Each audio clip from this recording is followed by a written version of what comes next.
to, 15 minutes early. I know. I'm trying to make it so it's not a total share screen. I mean, where I'm not in full size. Switch.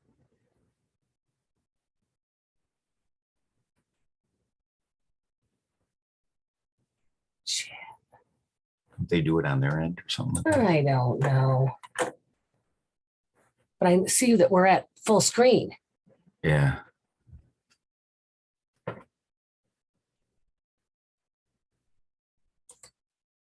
Oh, well.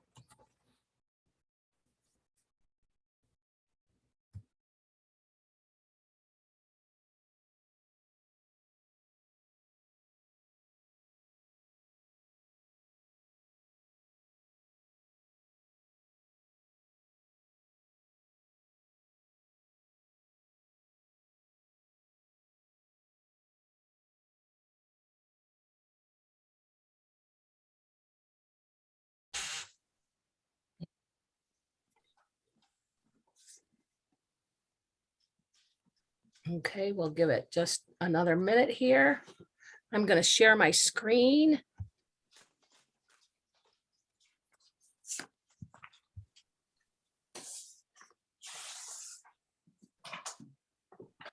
There's Dawn. Okay. Share screen.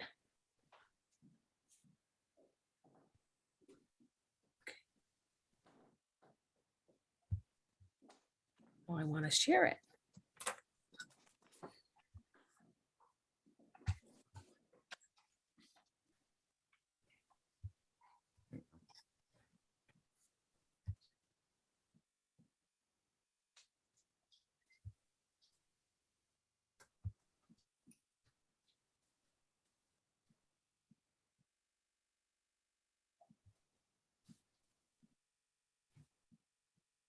There. It's on the side. Perfect. Perfect.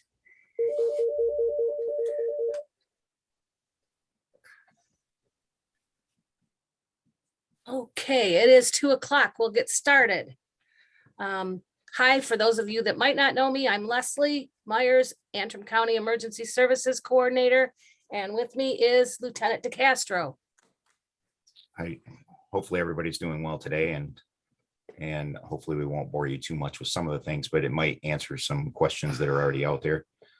I'm a district coordinator is my title for Emergency Management Homeland Security Division for the state police. And essentially, when I'm not dealing with disasters, I have oversight over 17 counties and their emergency managers. And that's partly due to part of their wages being paid with grant, and also trying to make sure that they stay eligible for certain things. Right here, we have a map that shows I'm Region 7. There's several regions across the state that have my counterparts that are in them. I have the largest area, which is 17. I think the next is Region 6, which has 15, and it kind of drops from there. I'm assigned to Northern Michigan and lived in Northern Michigan my whole life, but I'm technically a Lansing employee, so I do get deployed to critical incidents across the state quite often. So I've been in this position for 7 years, and usually we're averaging about 2 to 3 critical incidents a year. So we're gonna move along here. Hopefully. There you go. So if I know we don't have that many people around here, but if you could, it'd be great if you could introduce yourself, your title, years in service, and if you've had any experience in any disasters. And I'll have Leslie kind of call out names. Terry, let's start with you. I'm Terry Van Alstyne, the board chair for Antrim County. Bob. Hi, I'm Bob Marsh, Starner Township Supervisor. I have previous fire and EMS experience, but no experience in disasters. Okay. Okay. Nicole. I'm the village clerk for Bel Air, and I have no experience with disasters. Okay. And Dawn. Oh, You're muted, hon. there you go.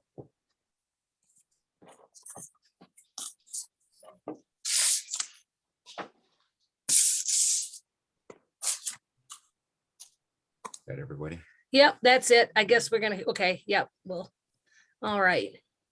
Okay, so in today, we're going to go over emergency management fundamentals, the roles and responsibilities, the assistance process, which can be confusing to a lot of people, and some of the legal aspects of it.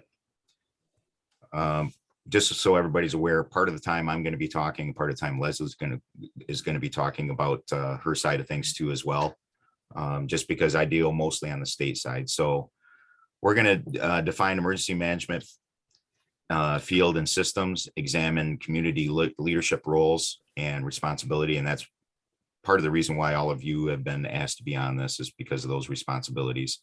Discuss the process of receiving assistance during a disaster and review Michigan laws, policies related to a disaster. And those are going to be just very brief. And again, this presentation was originally about a 4-hour presentation, and we've whittled it down to about an hour and a half. And just the key points. And should any of you after this want to go through the full class, we'd be more than happy to do that for you as well.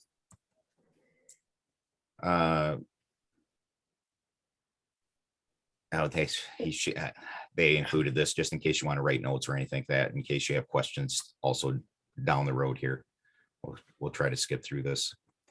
The fundamentals of emergency management, everything starts and ends at the local level, just so everybody understands that. So when a disaster happens or a critical incident, it starts at the local level. You got the response level, life safety, and basically it's not business as usual. And it's all information driven. So when we say that, I was at the tornadoes here last week in Otsego County, and it's just very chaotic with the amount of information that you're receiving. So be prepared for that. And it also forces community leaders to think quickly, and I say outside the box. I've responded to probably 10, 12 different floods and across the state, and none of them had the same response. And many of them were in the same areas too, as they have been before. Mm-hmm. So disasters can impact the community by destroying lives and causing injury, displacing populations, disrupting services, which is a big thing, damaging homes and businesses and infrastructure, which is another big piece, regardless of most disasters. Flooding or straight line winds seems to be big in our area. Tornadoes are not so common, but now we have one in northern Michigan. But also it just changes the sense of normalcy in the community. Everything is emergency driven at that point. Expectations of the Michigan citizens. So essential services, they always think it should be working all the time. You know, if the power's out, we know that people don't like their power being out, their cable being out, cell phones being out. Citizens need to be dealt with quickly with information, and just so they understand that the government will continue to run no matter what. So even without the power outages or the internet, does the government have things in place that will continue them to run? And you might hear me talk about the tornadoes just because that's the most recent thing. And obviously with that, we had power outages, we had internet issues, and we had cell phone issues. So a combination of things. So to get an EOC up and running, took a quick response and action by not just people that work in the public sector, but private sector, which would be Consumers Power, Great Lakes, and DTE. And let's not forget about Verizon And AT&T. They were fantastic too during that response. Society will make citizens whole again. They have to understand that you're going to work your best to get things up and running as fast as possible. Will people panic? They always do. I'm going to tell you this right now. Rumors always fly in disasters. And one of the rumors that went around with the trailer park that was hit, and matter of fact, I had a call today with DTE, is the news pushed out this weekend that the whole park had to be leveled before it could be reconstructed again, which was not true. There's there's several trailers, or mobile homes in there that are up and functional and have gas and power to it, are perfectly okay. They do not have to be tore down. You know, I think though that one thing, just to go back to that, that will people panic when you give them bad news? And no, what they really want is they want news. So I think it's really Yeah. important to let them know that, yeah, you might be saying some bad news, but they'd rather hear it from you and know it was true than to hear the rumors that might be going around as well. Absolutely. One of the things we had in place in Otsego was our regional PIO came and assisted, and it helped tremendously because Public Information Officer, PIO. yes, I'm going to use a lot of those terms. So it's Derek Carroll, Lieutenant Derek Carroll. He's a Region 7 Public Information Officer. And one of the reasons he was utilized is because the county administrator, it was one of the PIOs. And also for the city, it's the city administrator that was also. So it really helped alleviate their position so that they can make decisions that they needed to do. And it helped to push out that information really fast. And he was right in the EOC the whole time. But the key concepts are armed with information, people organize themselves and help. So when we say that, we're talking about you're going to have a massive influx of volunteers. You have to have a staging area to let them know where they're coming into, what they're going to be doing, what they can and can't do. You know, if you have live power lines down, gas leaks, those are all things that we had in place. So you have to throw that information out there. And the other thing too that was an issue was the people that want to just gawk and record the disaster. They're out there walking in those unsafe areas, and that information has to be pushed out as fast as possible. You're going to protect the health and safety of the environment and keeping the public informed, and maintain public confidence. And that the only way you're going to do that is through pushing out that information again and let them know what you're doing, being open with what you're doing, and then manage their expectations. We try not to give finite answers to the process, because when you do that, they expect it's going to be done in that timeline. So consumers was very good about giving projections, but they always gave projections that were a little bit extended. So that way people, if they were done early, then that was a bonus. So those are some of those expectations that we have to have out there. Food, water, there's a lot of people that did not have food and water.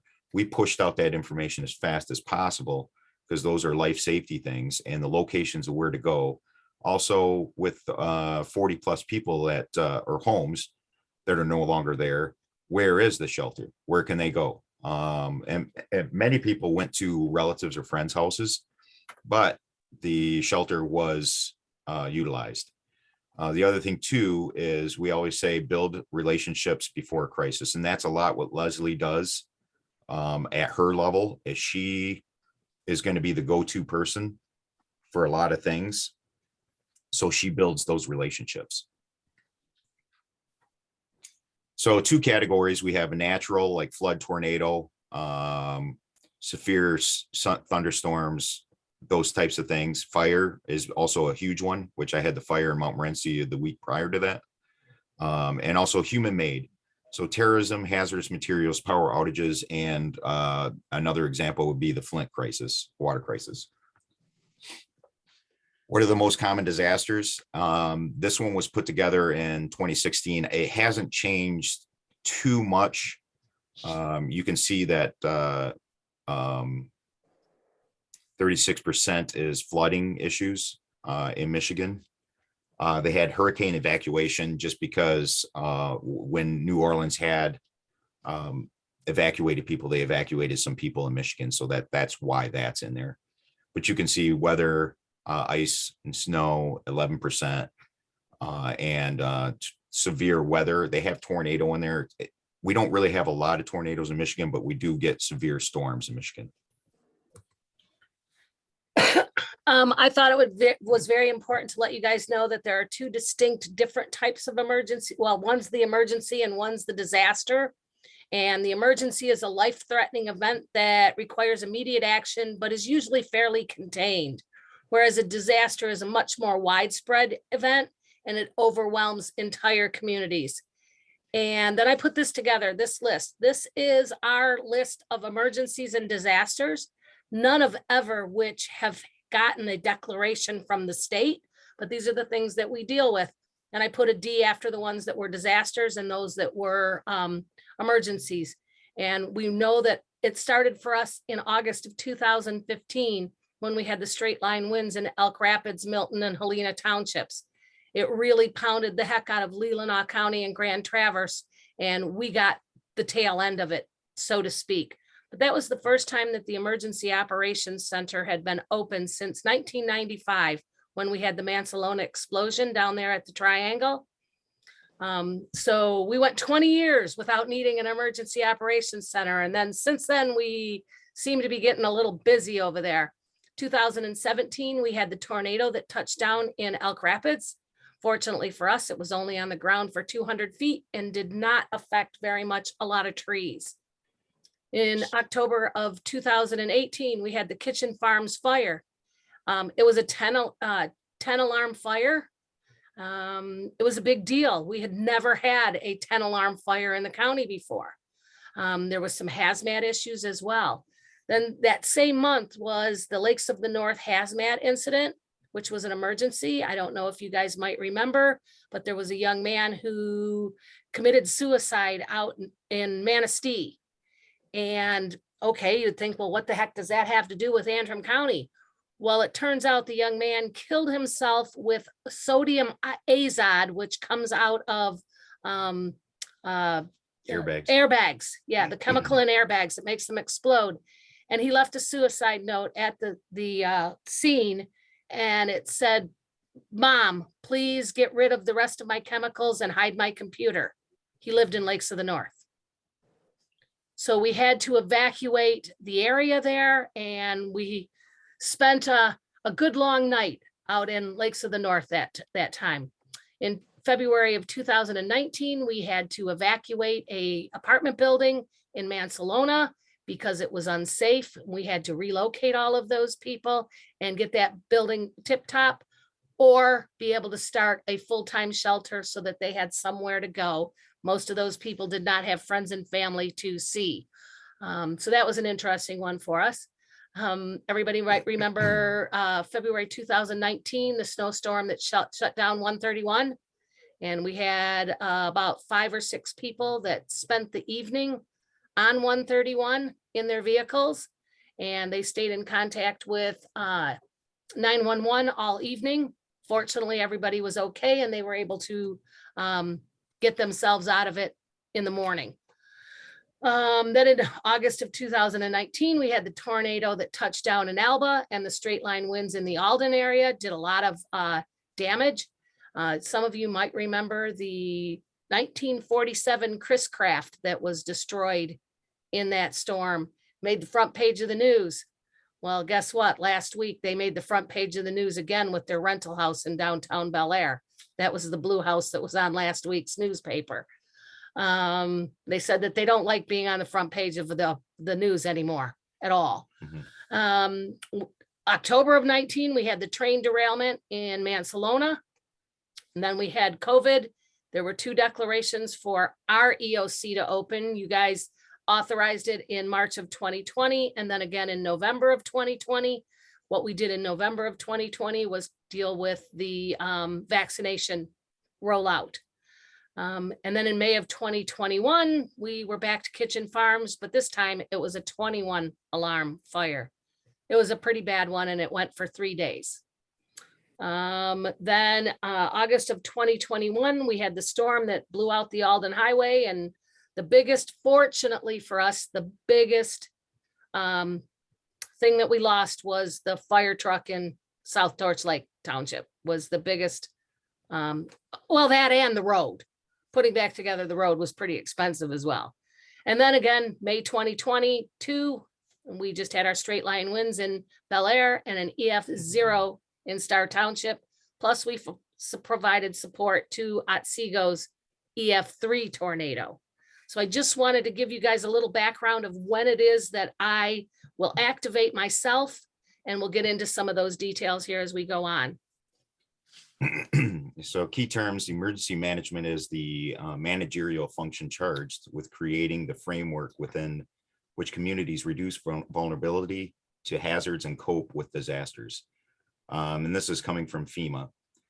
The latest, I think the latest statistics that FEMA had was for every dollar that you put into your local emergency management program, you save $6 in the recovery process. It used to be $4 when I first started 7 years ago, and now it's increased to $6. And it's probably even higher now because that was probably a couple years ago. But part of the things you have to do is develop relationships, not only with your public partners, but your private partners. There's a lot of private partners that are out there, like Meyers was offering food and water and assistance out there, generators even. So those would be private partners. But also enable responders and in the community for that response, provide resources and knowledge, implement systems that produces or procedures that to maximize that effectiveness.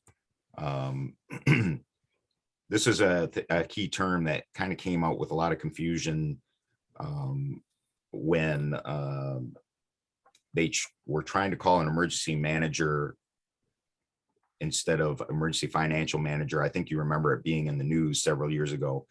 So if a municipality was going bankrupt, they could assign what they called was an emergency manager, but what they actually meant was emergency financial manager. And that would be somebody, I think they did that for the city of Detroit. And they assigned an emergency manager, was what they called it, quote unquote, but really it was an emergency financial manager. And if you read any state legislative documents, it's going to list them as emergency manager. Emergency management is actually focused on keeping the public safe before, during, and after disasters. Emergency management at the state level is organized by the Michigan State Police, and it falls under Public Act 390 is to show that organization, but also the local emergency management falls under Public Act 390, just so everybody's aware, 1976. Emergency financial managers are focused on returning communities back to financial stability. So if that ever comes up, you would know how to address that.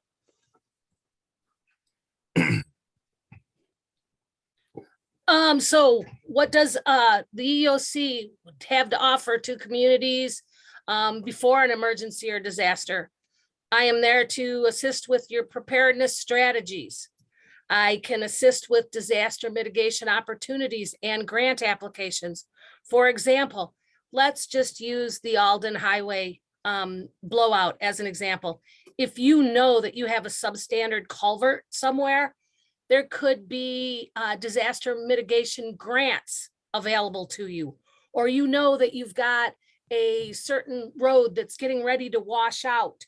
We might be able to find the money that we need to move that road over somewhere, or harden it for future things. So we do have the ability to do disaster mitigation opportunities. Just recently, I sat down with some representatives from all of the communities, and we're updating our disaster hazards plan right now. And we are going on a field trip next Tuesday to visit all of the places that have been identified for future disaster mitigation projects, and see, you know, which ones might be worthy. So we'll be doing that next Tuesday. What else we can do for you is we can help you create a COOP and COG, a continuity of operations plan, or a continuity of government plans. If, let's say that the tornado did hit Bel Air last week, 2 weeks ago, where's the village of Bel Air going to start their government up again? Where is the county going to do that? Here at the county, we have worked these plans out. We're pretty much, we know what can go home to work with certain people, and we know what people have to be in a building. We know that we're going to have to set something up off-site, trailers, etc. We can help you as a community make those plans as well. We can't write them for you. We can assist you with putting them together because we don't know your business as much as you know your business. So we're there to help with that. We can utilize the Rave Alert system for warnings if we know. As we all know, we didn't get any kind of notification in Bel Air that something was coming, but they did get that warning by the time it was heading to Gaylord. And then something else that we can do is we can assist with training and exercise. And I'm doing trainings all throughout the year that you guys are more than welcome to sit in on. And also I am required to do 3 exercises a year. I usually do a little bit more, but I can always bring you guys in to assist and find out what's going on. Just recently, we had a VRC, Volunteer Reception Center exercise to what in the heck would we do when hundreds of people show up to self-deploy because they want to help. We know they're coming, so we have to be ready for them. So we practiced that, not even a month, barely a month ago. Kind of quite timely. Here I go into a little bit more of what a continuity of operations plan is. And basically it's for us to determine how are we going to run things if we can't do it, if it's not business as usual. And that was something that Lieutenant DeCastro brought up earlier, that, you know, a disaster is that time when it isn't business as usual anymore. So it's very important that all municipalities have a continuity of operations plan, and I'm more than happy to help you. Again, training, emergency management is required to participate and host several trainings and exercises each year. Every one of our fire districts also has several training and exercises. I would recommend that if you've never joined one of their trainings or exercises, please do. You might make a really good victim for them and see the processes that they go through. They need that participation. And please just ask us to be included. Nobody will ever say no for volunteers in a training or an exercise, promise. So the incident command system, when everything's perfect, we set up this incident command and we have this incident commander, and there's a public information officer and a safety officer and a liaison officer. They call that the command staff. And then there's this general staff, the operations, planning, logistics, and financial section. And I call operations, the operations section, that's the people doing stuff. That would be the people out fighting our fires or clearing the roads so that we can get to where we need to go. And then you've got your planning section. They plan stuff. They're telling us what it was we did or what it is we're going to do. They take direction from this incident command.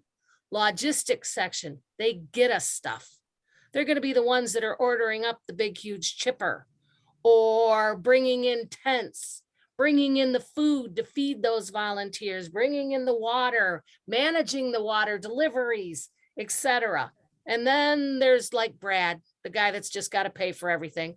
But it's a very, very important that, especially if our disaster is going to get really big and huge, we need somebody that's following through on what is it we're spending, who's going to have all those records for us when it's done.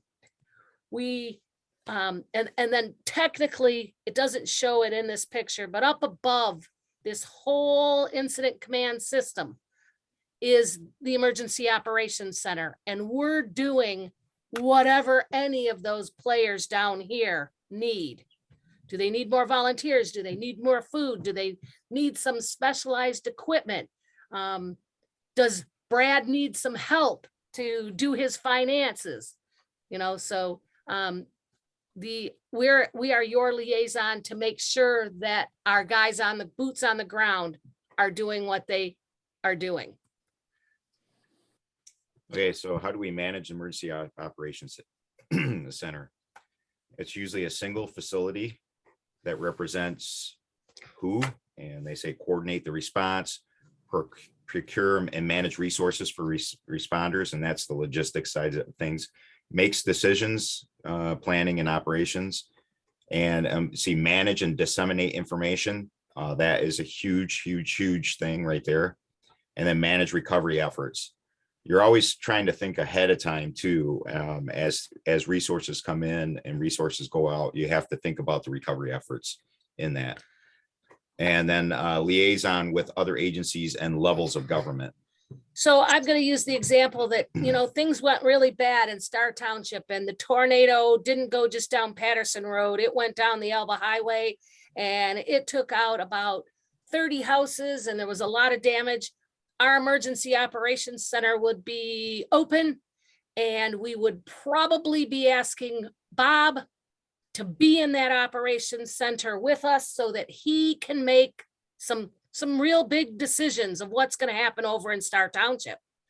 We, the county can't determine where they might want to spend money or not. So someone from Star Township is going to have to be in that emergency operations center with us. And we'll get into a lot more of those details here in just a minute. So mutual aid is a huge thing, which we had a lot of that during the tornadoes and every disaster I've been involved with. So a lot of times when you're impacted by a disaster or an emergency, you'll have surrounding communities reaching out because your own resources are overwhelmed. Mutual aid agreements are usually in place and executed between jurisdictions. I say we're Region 7, all the emergency managers in Region 7 and even beyond have good relationships with each other. They may have some assets that we could use in our particular instance where they can assist us in the response and recovery. There's a statewide voluntary and mutual aid agreement called MEMAC, which is the Michigan Emergency Management Assistance Compact. Somebody from my division actually kind of keeps track of that and makes sure that these volunteer agencies are legit. And I'll put this out there. In times of disasters or critical incidents, there's always going to be somebody that's going to want to take advantage of the people that are victims of that incident. And with that MEMAC, I have the right to ask for help from, say Midland County. Maybe I know that they have this huge chipper that will do big, huge trees. And I can put a request in through MEMAC to say, hey, can we borrow yours? Because we don't have one or we need another one. Other mutual aid agreements, we definitely think of the mutual aid agreements between fire departments or between police departments and sheriff's departments. But, we've got some other mutual aid and a mutual aid agreement with, I have one with most of our fire departments here in the county that the CERT team will go over and open up that fire station because usually in an emergency, our fire department's out there doing something. So they don't have time to open up their fire department, that we can use it as a temporary shelter for people that they can either get warming or cooling or water or charging a cell phone or taking a shower. We opened the Commission on Aging building back in 2012, March 3rd, 2012, as a Red Cross shelter for overnight stays. And over the course of the 48 hours that it was open for that power outage, it was a big ice storm, if anybody remembers that big ice storm. But everybody came for a couple of minutes. They just wanted to get some water. They wanted to charge their phone. They wanted to take a shower. Then they went home because they wanted to make sure that their houses didn't freeze. And they were doing whatever they could. So we found that there isn't really usually a big call for Red Cross shelters. We're ready if we need them, of course, but we've come up with what we call a secondary shelter. And that's what we can open if we know that we need them or there's a request for them. So the roles and responsibilities, you can probably go through these quick, sir. So earlier I said that everything starts at the local level and ends at the local level. So as the incident progresses, obviously it can climb up that ladder and climb back down. So all incidents, like I said, start and end at the local level. When local resources are overwhelmed, state assistance can be requested. And that kind of goes through Leslie and the board chair. Local responders are typically the first on scene. Local governments are most familiar with their communities, and that's one of the reasons why it starts at the local level, is because I can't just come, I'm from Petoskey area, I come down here, I can't tell your locals what to do, because I don't know their resources, their capabilities, or if I'm requesting for that county even exists. The chief elected official is basically the person that's going to sign or make that request. I'm not a huge person that reads directly off these slides, so sometimes you'll see me kind of paraphrase, but the simplest thing is Leslie will usually contact me because I'm the liaison for the state emergency operations center. And she will probably approach me and say, hey, my resources are overwhelmed. We have a local declaration already in place. Can we start working on the state declaration? And that's when her and I would sit down together with a template, get that put together, and that would go to the governor's office, which is the head emergency manager for the state of Michigan. Now, keep in mind that the governor herself can automatically do a state declaration through the request of our division without that coming directly from the board chair. And that is the case that happened in Otsego County, because it was a big impact to the community.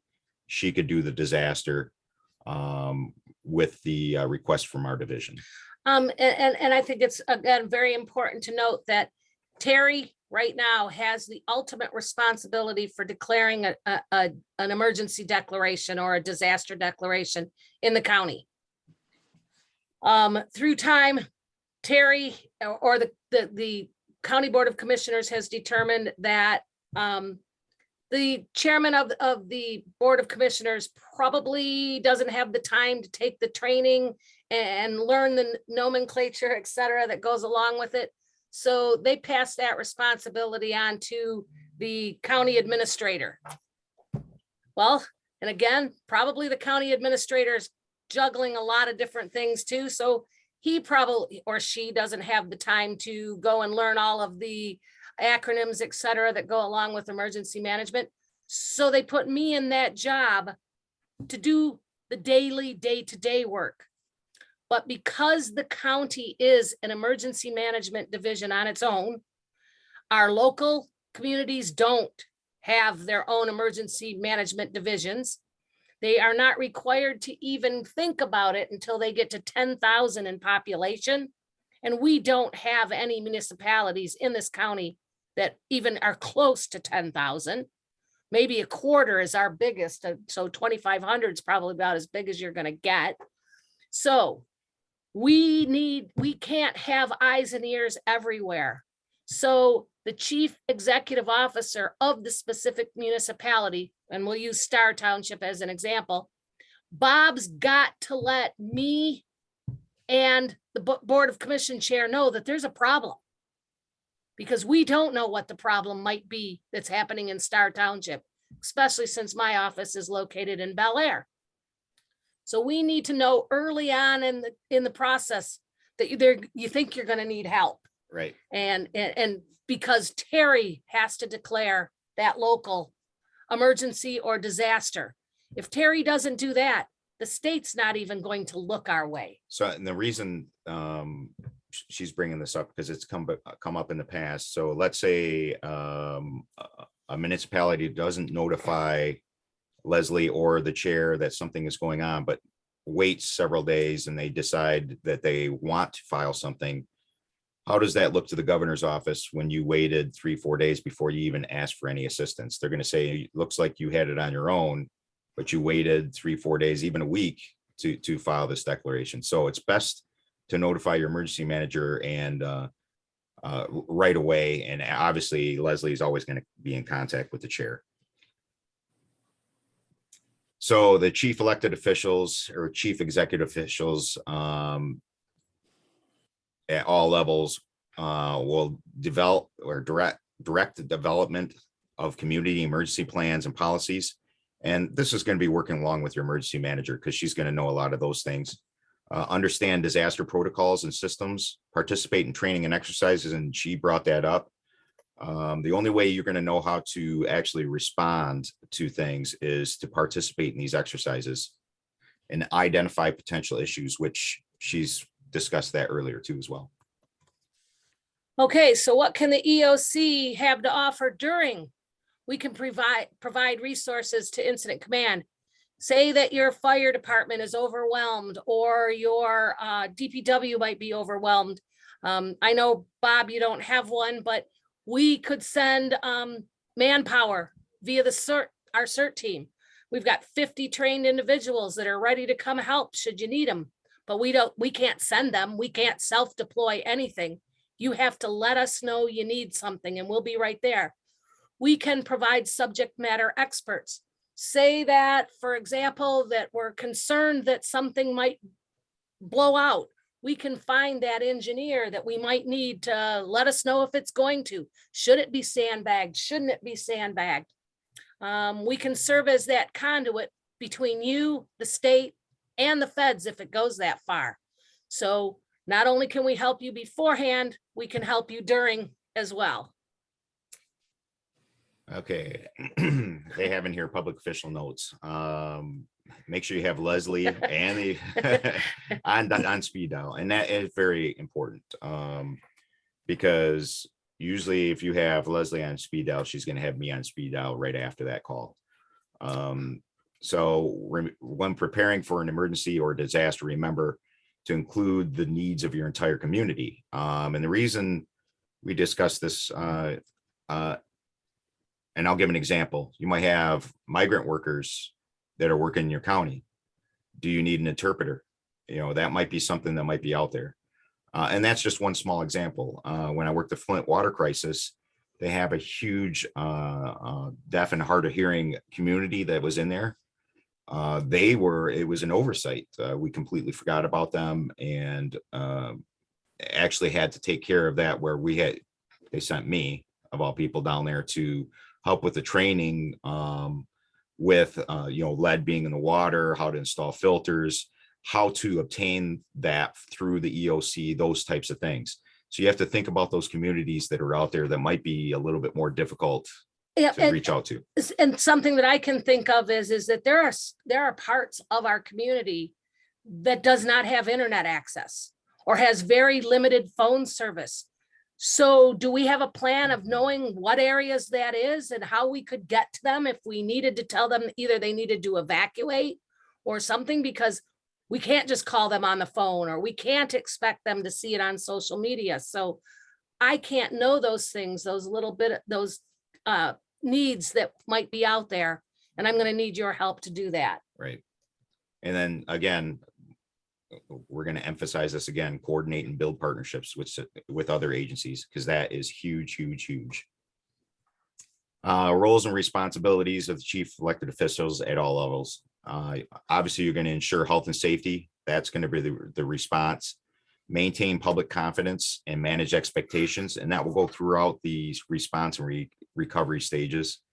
And participate in emergency operations center efforts by making decisions and authorizing funds and contracts. Emergency management coordinator is going to oversee day-to-day operations in the EOC. During the disaster, acts as a conduit between incident management and the elected officials. There's a lot of behind the scenes things that the emergency operations center is going to have to deal with, and that's when the emergency management coordinator will deal with some of those things so that the EOC can keep functioning as it should. And then develops a strategic vision for emergency preparedness, response, and recovery. So we're going to start out with the local state of emergency, which provides notification to other agencies that there's an incident, indicates plans and protocols that have been put into action. So Leslie has an EOP for emergency operations plan for the county, which is in place. And she has to have one essentially by law to keep herself eligible for certain things or even projects. Must be renewed by the governing body every 7 days is the local declaration. So initially you're going to do a local declaration for 7 days. After that 7 days, you can extend it out beyond that. It doesn't mean 7 days, 7 days, 7 days. So like for COVID, that was initially a 7 day, and then it was extended to months, or in this case, it ended up being years. So, and there's a reason why they do that. lot of times the response and recovery is very short. So like the tornado, for instance, they did a 7-day declaration. Did they need a declaration after that? No, because they made it through their response and recovery. Now they're in long-term recovery. I think it's important to note too, that I have the forms for us to declare that. Easy to fill in the blanks, do what we need. And I also have the forms to then send it on to the governors once we have done a local declaration, if we determine that we need more help than we've got ourselves. Sometimes we might want to declare that declaration just so that Terry has the ability to authorize the closure of roads, for example, or something else that we feel is important, maybe a curfew. We had to put a curfew in it in Otsego County to try to keep looters and for safety too of people, but looters was part of it. And without that local declaration, Terry doesn't have the ability, nor does the sheriff, to, declare these things unless there's a declaration in place. So state assistance, and I hate to say it this way, you don't always need a state declaration to receive state assistance. Because a lot of times Leslie will be reaching out to me for things that we can probably provide even before that state declaration. So I want to put that out there that we're going to be assisting. We may know it's well on its way for a state declaration, but we might be already providing those services. But the request can only be made by the chief executive official. The request is submitted through myself and is directed to my captain, which in some cases it might go directly to the governor. And the reason I say that is because the one was provided to me at Otsego, and when the governor arrived, I provided it to the governor over there with a briefing. So sometimes that will happen. MSP provides a recommendation and manages resource request, and the governor issues the declaration. Now, just so you know, it doesn't mean the state comes in and takes over. We are kind of like a multiplying force to your current forces that you have out there, your local resources. We never come in and just take over because we do not know your area. We don't know your community if we're starting to pull in these resources from other state agencies. So I just wanted to make that clear. So under a declaration, the governor may suspend statutes, distribute resources throughout the state, comedy or private property. I have not heard of that happening, but just know that that's out there. Direct and compel evacuations, control ingress and egress, suspend the sale of alcohol and explosives and combustibles. You can tell that those are not a good combination amongst each other. And we may request federal assistance. And I'll say the same thing. We may start receiving federal resources without a federal declaration sometimes. FEMA, just because we reach out to FEMA doesn't mean money's going to come either. They would rather provide resources or food or those types of things before they supply funds. And in my experience in my 7 years, most of the time with the flooding, it's been only about $3,000 to $4,000. So it's not a tremendous amount. And if it's insured property, it will not cover insured property. But it also gives the president, he may expend additional funds to help these states. So a disaster occurs, as you see, and this is just a kind of a animated series of slides here, but local resources are overwhelmed. They have initial damage assessment, which is, it can be just an eyeball. It can be like, oh my gosh, yes, we need a local declaration. So a tornado went through, we knew with that initial damage assessment, with all the damage, they were going to do a local declaration right away. Chief executive official declares a state of emergency after the local declaration. The governor declares a state of emergency after our state resources are being overwhelmed. So as we're keeping track of each of the steps, where the locals are being overwhelmed, and now we're to a point where the state is being overwhelmed, we're going to ask for that assistance from the federal level. And then we'll do a preliminary damage assessment, usually along with FEMA. And then a federal disaster or declaration is requested. I can't say. And that's the president part. That's the president part, but so local government must exhaust local resources before requesting assistance. And the reason we bring this up is it's difficult to get any kind of assistance if you are just filing a declaration without exhausting your resources. Those are typically means this is beyond my means. I'm waving the white flag. We need help from other areas.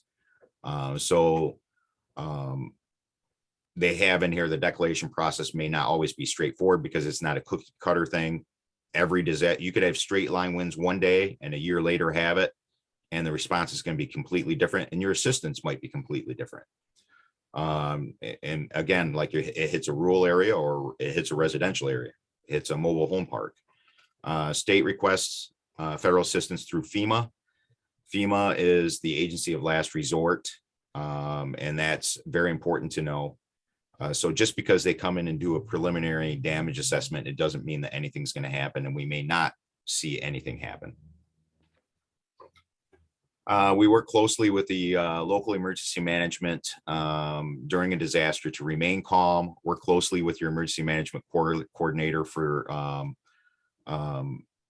anything that your community needs, and it keeps citizens informed.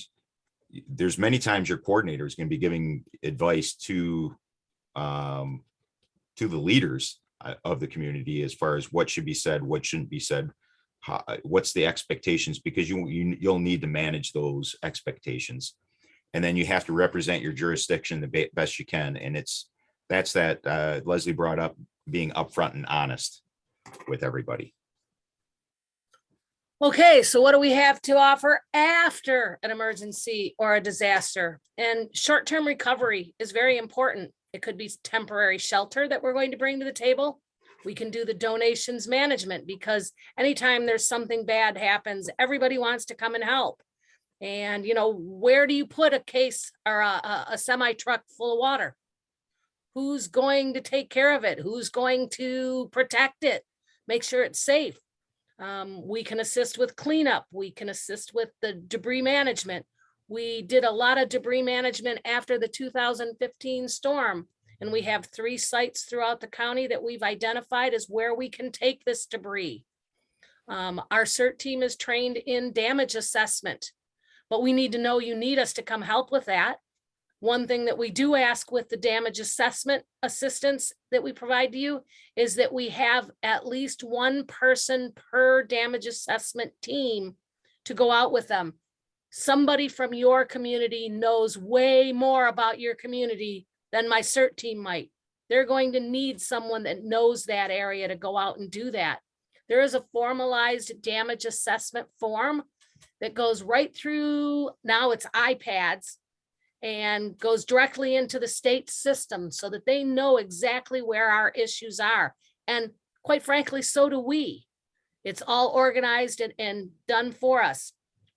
We can be the coordination for those volunteer organizations that come to the table, the Red Cross, the United Way, Team Rubicon. I've got all 3 of those on my speed dial. I'm ready for them. And we can help you with public information that you might need. And then, guys, there's the long-term recovery piece. If it's really a bad disaster, there's going to be some long-term recovery in Gaylord.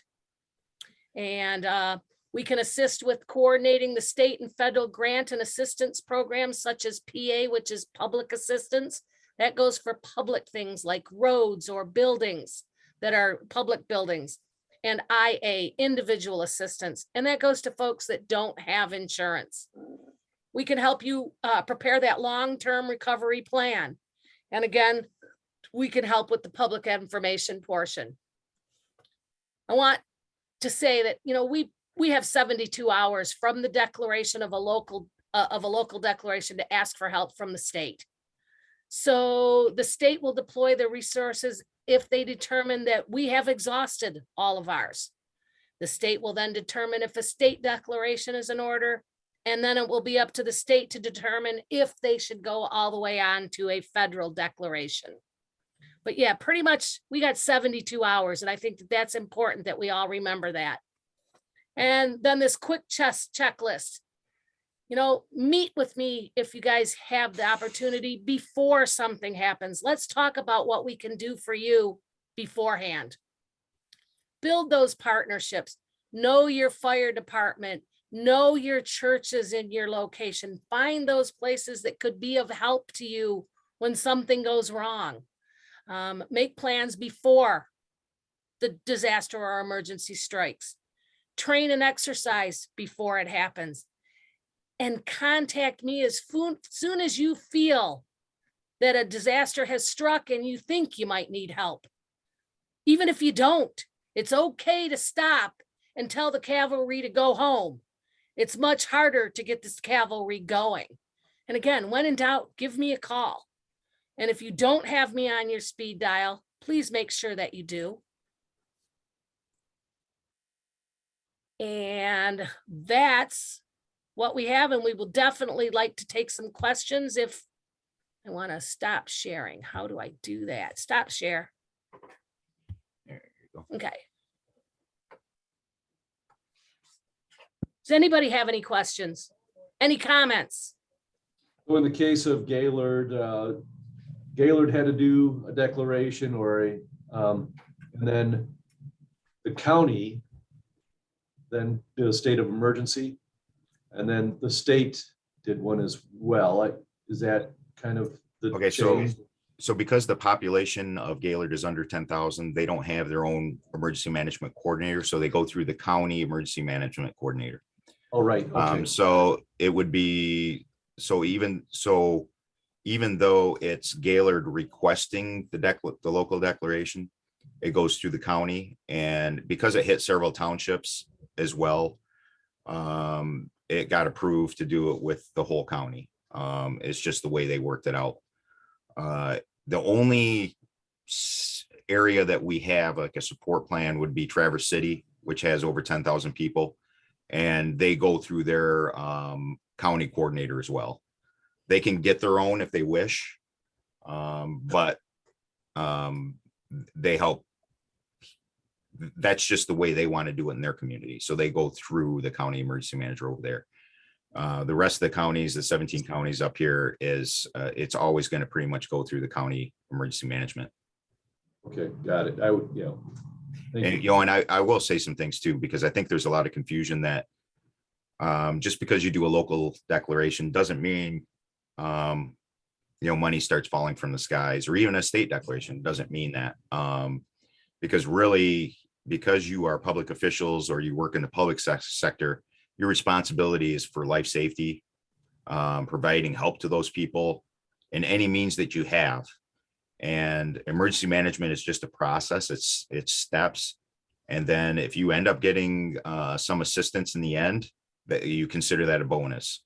Now for a state declaration, there's no assistance for private parties or persons. It's only deals with public sector, and that's to keep governments running, to be able to offer that assistance to people. I'm quite aware, the state has an emergency contingency fund, and they recommend that each county should have something in place as well, but most of them don't, and there's probably ways of doing it through fundraising and stuff like that, which would help with long-term recovery of citizens. And even when we come in with FEMA, we came in with FEMA and did damage assessment with them. And people in Gaylord were asking when the FEMA trailers were coming in. They automatically think those money trees come into play, and that's not the case. They were just there assisting us with that to get a big picture, to have some discussion on the recovery process. So when does, Question? go ahead. Go ahead, Pete. Go ahead, Pete. Okay, I was just because when does does it, a disaster get at the level at which, you know, the state and the feds will come in? I mean, I understand that, you know, when we had the wind disaster a few years back in Elk Rapids, I think it was, they spent, you know, over $175,000. Yeah, and they did not get any. Well, number one, they never asked for help. And number two, did they really exceed? Oh, it hurt. But did government close down? No, they were able to take advantage of the debris management sites that we had put forth. I know they blew up a chipper in the whole process. But I mean, it was 3 weeks later when the Emergency Operations Center got the phone call that says, hey, we spent $175,000. Now what do we do? Well, So one of the big things, so they didn't obviously overwhelm their means, so they didn't reach out to Leslie. But then when they thought that, I think, and this happens with a lot of locations where they might think they might get some financial assistance. So can we do that declaration? If it's financial assistance alone and you didn't request for anything else, that it's going to be highly unlikely you're going to be offered any assistance, because especially when you wait to ask, because they're going to say, when did you ask for help? Well, we asked for help 3 weeks later. That makes it very difficult. Now, if they would have called her the day after or 2 days and say, hey, debris management is kicking our butt, we might need some assistance for that. Well, then we can start asking those questions and talking about it, because for sure public assistance is out there under Section 19.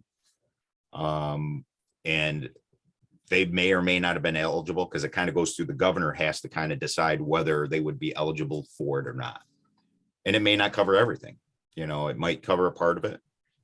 But if they call 3 weeks later, that is pretty, because I remember Leslie calling me and I said, that's going to be awfully hard to get any form of assistance when you wait. It doesn't show that emergency or that necessity or that urgency if you wait that long. And that's why we say, reach out and tell your emergency manager right away. And there may have been what's called the Section 19 monies that come through the emergency fund that the state has. Grand Traverse County and Leelanau County got to take advantage of some of that. And they also received state assistance with their debris management. Me and our hand, we just took care of it between the road commission, between the CERT team, between the AmeriCorps workers and our county forester. Took care of Antrim County as best as we could during that emergency. You know, and I'll give you probably in part why Leelanau and Grand Traverse got that assistance is because there was the enormity of all the debris. When it finally went to state assistance and we were contracting with, I think we were contracting with Elmer's, I believe. And we had 4 semi-loads that were going out of Leelanau and I think 2 out of Grand Traverse, and then renting a huge tub grinder to the tone of $40,000 a day. Well, a local municipality, that's going to be beyond their means. Even for Grand Traverse, that was beyond their means. And they didn't get all their money back because it's just under Section 19, there's limitations. There's like a max dollar figure that they can give out. Now, since that's happened, it has risen. But to give you an example for public assistance for Antrim County, the county itself could receive with the population, probably, I think it's 250,000. But then if you take, let's say the county is doing stuff for the townships for debris management, the county could actually reach out to the townships, as long as they're keeping track of the debris, the amount of debris coming in from certain townships and stuff, they can be billed as well. And each municipality, so a township could get 250, you know, the city of Bel Air could get 250, you know, those types of things. So you can kind of spread that cost across. So like Gaylord itself, and they took in the debris from the townships because they really couldn't do it. The townships couldn't do it. They have all their townships were part-time, but they were able to kind of separate it and know how much came in from the townships. And then what they'll do is they'll bill those townships so that they can request that assistance and that financial assistance. They should be eligible, I think, based on my conversations with our finance person. But still, are they going to get all their money back? Probably not, because I think Gaylord alone with their overtime hours, I think they were already approaching 200 and something thousand just in the overtime hours. The one bid they had to chip and move just the vegetative debris was over $1 million. You know, Dawn. Okay, I have a question. Okay, and maybe it depends on the situation, but say for instance, like Kitchen's fire, if they say they don't want any help, do you have power over them, or is it the individual personal private person who has control of that situation? so they would have their own, they have to, I guess that's something we didn't discuss either, because I'm sure it's probably insured properties. So if they say they don't need help, that's on them. Okay. The only thing you can do is offer the help and document it so that they don't come back and say, you know, they didn't offer any assistance or anything like that. Because they're a private entity, they're supposed to have, and they're a pretty big operating facility, they're supposed to have their own plans in place. And I'm sure they're probably getting recommendations too from their insurance companies about who they can probably use or contract for assistance. But yeah, it's on them. They're the private entity. They can be billed for. So it's, I guess another example would be like a hazardous material truck rolls over, and the fire department can actually bill those entities for reimbursement. And also the fines from Eagle can go after them for any kind of impact it does on the environment, because they're a private entity, but they're insured for those types of things. Okay, so it depends really on the situation of the circumstance of what's going on. So if we're called as commissioners and people tell us a whole bunch of information, is it best to call you, Leslie? Do you then call the supervisor of that township? Well, how does this work? So I know. The supervisor needs to contact me. The chief Okay. officer of that municipality needs to call. Okay. Now, okay, let's say that the chief officer is in Tahiti because it's vacation time. You know, we get to take vacations. We'll use Nicole. Nicole is the second, really. I mean, she's not the village president, but she is the village manager of sorts. So if Nicole calls me, then Nicole and I can get that process started and running. We can then find the president pro tem, because the president is in Tahiti, and we can get that form. Then that person can then talk with Terry, and I can be writing this paperwork. But pretty much, Dawn, you probably shouldn't be making the phone call on behalf of Warner Township. Somebody that represents Warner. Now, giving me a heads up is not a bad idea. Okay. Okay, that's not a bad idea at all. But yeah, because then somebody's going to say you made the decisions for them. And you know, we don't want that either. And I can see too, like when trees go down, a lot of people in my area that are loggers just go and clean it up. And if it's really bad, then they'll come back later and go, well, we did that. And it's too much work and they should have called somebody. Yeah. Well, that's a lot of our people here don't like to ever think that they need help. I mean, we're a very resilient bunch. I mean, I get it. But it's really important to, though, at least let us know that there's potential for a problem. Yeah, a lot of things too with, I learned what insurance companies cover and don't cover too. And it all depends on how much you are willing to pay for your insurance too. But straight line winds, if a tree hits your house, it's covered. If a tree lands in your yard, it's not covered. Sometimes sometimes the insurance company will say, hey, I'll give you $500 towards getting that tree removed or cut up or removed. But yeah, it's interesting. You know, it's the same thing with flooding. Most homes aren't covered by flooding, but if you go downstairs in your basement and hit a pipe with a hammer and it starts leaking all over the place, that's covered.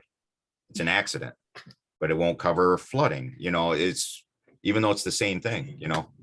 So it's very interesting. Insurance companies are sometimes very difficult to work with. But I've learned a lot. My adjuster's coming on a week from today at 3:30, and I'm getting $1,000 to clean up all the tree damage, and the tree quote I got is 5,600. So I got that going for me. I got a $4,000 deductible, so I got that going for me too. But no, you know, I'm gonna take care of it. I have what I have. I chose the $4,000 deductible. Why? Because my premiums would be cheaper. But I think that the most important thing that I just wanted everybody to know is when in doubt, call. Sending the CERT team or myself back to bed or back home or whatever is way easier than getting them out of bed. So, you know, it's much easier to call them and have them coming and then send them away. Or at least giving me a clue that I need to find Terry. You know, that there's a problem and I'm going to need his signature. And in his absence, you know, the vice chair, so usually one of them is going to be around. But if I don't know there's a problem, I can't help. And if nothing else, that CERT team can be a lot of help for us. I mean, we are a resilient people. We take care of our stuff, and let's use the resources we've got. And if it's more, if we need more than what we've got, then I'm calling Lieutenant here. And he's going to bring some more resources to the table. But if I don't know, so I think it's important everybody remember the 72-hour rule. If we haven't asked for help in 72 hours, we probably don't need it. Yeah. You know, I mean, we figured out how to fix it or how to stop the water or, you know, how to put out the fire or whatever the case may be. So a lot of the state assistance that we can offer you, obviously we have Eagle, DNR, MDOT. So like MDOT did a superb job over there in Gaylord, but because a lot of their grant funded most of the time, as soon as they had the state declaration, then they could go into the cities and help clear out emergency pathways so people could get to the hospitals and stuff like that. So that helps a lot, you know, and then we use the DNR for a lot of things too. Eagle, we had to get permits for debris management. And so we reach out to somebody from Eagle and they did permitting after the fact, you know, they approve things and stuff like that. So that's when the state agencies kind of get into play. And then obviously if it gets really bad up in Houghton Hancock up there and at Michigan Tech, we use the National Guard. Now, typically the National Guard is the last resort because they're super expensive. But sometimes it's easier if the governor authorizes that and they're heavy equipment operators, they can clean up. I mean, you guys probably remember seeing the asphalt all over the place from up there in the floods. I mean, it was awful and millions of dollars. But those are resources that we can use at the state level. And then obviously if it gets, we did do a federal declaration for up there and they, I think were approved it just because of the magnitude of all the damage and the cost. And so we did get a presidential up there. Electronic signature acceptable? Well, I have to call and verify on that because that was asked in Gaylord. And at that time they said, no, we wanted an actual signature. So I'm going to have to call. We'll get back with you on that one because since COVID, the feds have allowed us to do a lot of electronic signatures on documents instead of going hand to hand. So it may be allowable now, but I'll have to check. I don't have an answer for that. If we would have had a local declaration on the February of, I think it was 2019 storm when 131 got closed. And okay, so it was a snowstorm. You know, we're pretty used to snowstorms around here. We can take it. We put our big pants on and, you know, we can deal with 24 inches of snow in 24 hours. It's happened. But if we would have declared that, EJ would have paid all of their third shift people that night that didn't make it to work because 131 was closed. However, in order to do that too, the chairman was out of town and I would have had to drive to Commissioner Barkey's house up in Milton Township in a snowstorm that says don't go anywhere. Yeah. But we could have done it the next day. But by the time the next day was taken care of, everybody had figured out how to make it work. And so that was the biggest bummer of not having a declaration for that storm that closed 131. I thought that, didn't the governor declare a declaration that particular storm? No, Oh, okay. What was that one? What am I- that was the one that she allowed the post offices to close or something. Yeah. Okay. That It was, in- I just remember it was, oh, that's right. It was, and there was, I think there was problems more downstate. Up here, it was like, Yeah, it was No, nothing. business as usual. yeah. Does anybody have any other questions? Okay. Thank you for coming to listen to this. And again, when in doubt, just call. I'll bring what I can to the table. That's my job, is to bring what I can to the table. All right, we'll take this recording and we'll share it with folks that are interested. And again, I'll look forward to hearing from you guys, no matter what it is you need. Nice Thank job. you. everybody. Thank you you. very much for helping.